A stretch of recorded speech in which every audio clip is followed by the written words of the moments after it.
Hello again, Year 10.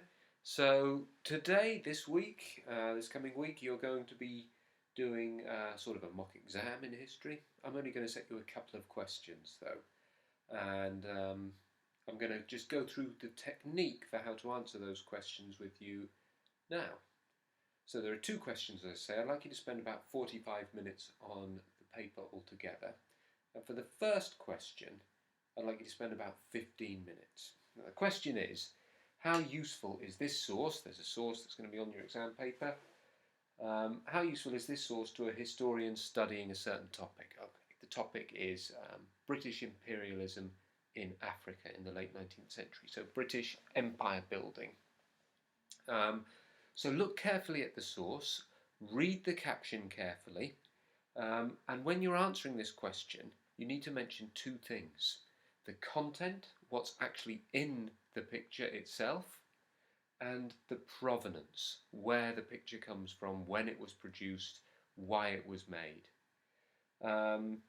So in the first paragraph, you can talk about the content itself. What does the source actually show? What details can you see in that picture? What's happening there? How is this useful to a historian who wants to find out about British imperialism and empire building throughout Africa? Does it tell us something about British attitudes towards Africa? Does it tell us something about the technology used by British soldiers in Africa? Does it tell us something about the methods that they went to take over new territories? And also, when you're doing that, can you link that? So it demonstrates something about this topic, but can you link that to other examples you know about? Are there other examples that we've studied that I've told you about maybe in some of these videos that link where the British were using similar techniques, similar technology, and showing really similar attitudes towards the people whose land they were colonising? By the way, the topic of British imperialism in Africa has been only covered in these videos I've been sending home. So if you've not watched any of them so far, you're going to find that question quite hard. And so, well, the videos are all still there on the YouTube channel. You can go back and watch them before you have a go at the video if you want. Or, well, I don't know what else to suggest, really. Okay, the second paragraph is going to be on the provenance of the source. So the provenance is who made it, where it was made, when it was made. So have a look carefully at what kind of publication the source appeared in, where it was published, and think about why that might be useful. What does the fact that this picture was published in a certain place at a certain time, what does this tell us about how people's attitudes maybe in Britain were being shaped towards their growing empire? Who was doing that shaping? What does it tell us about the way people at the time maybe felt about taking over new countries? We can maybe see if we could work out something about that from this source. Source questions are hard. They're probably the hardest question in your real exam. So don't worry if you find this hard. It's a really hard question. I'd just like you to have a go, do your best, and I'm really interested to know, are these videos working? Are you learning from them? And from that's why I want you to do your best at answering this question, because really it'll tell me whether they're working or not. And I look forward to reading what insights you'll get from this source. I'm just going to pause the video now, rub the board off, and I'll tell you about the essay question in a second. There we go. Oh, I was going to actually write some stuff on there first, wasn't I? Okay, I'm just going to pause the video again. There we go. So, for this question, it's an essay, it's a 16 marker.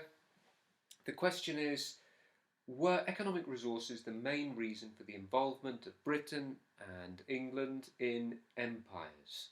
And you need to use examples from across everything we've studied really in empire and migration so far. So you could give examples from the Vikings, from the Normans, from the Angevin Empire, from the Hundred Years' War when England lost its empire, from the 13 colonies in North America, from the West Indies, from India, and from Africa.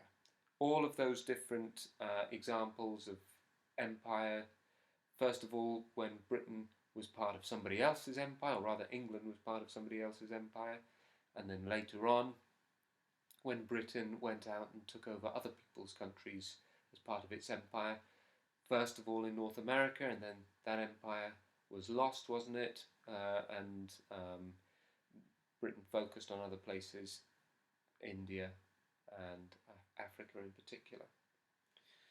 So what is this question asking you to do? It's asking you to draw together all of those things that we've studied and see them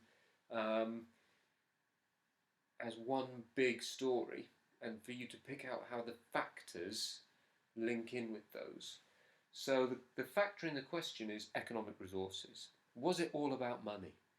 Were the Vikings motivated by economic resources like gold and cattle when they were coming to England? Well, yes, in some ways they were actually, yeah. Were the Normans motivated by England's wealth? Yeah, sure they were. When England went over to try and take over places in France, were they motivated by economic resources? Yes, it was wine partly that was there. And then, of course, economic resources play a huge role in English people going over to North America looking for gold and then finding tobacco, cotton, cod, and indigo, all those other things. And the economic resource of sugar being incredibly important in the West Indies. India, full of those economic resources prized by English and European traders, like spices, indigo again, saltpeter to make gunpowder. And then when Africa was divided between European countries, again it was all about economic resources in one way, wasn't it? Gold, diamonds, ivory. So you could see the whole story of empire through time as a big story of people wanting money, grabbing money through the different economic resources that were available.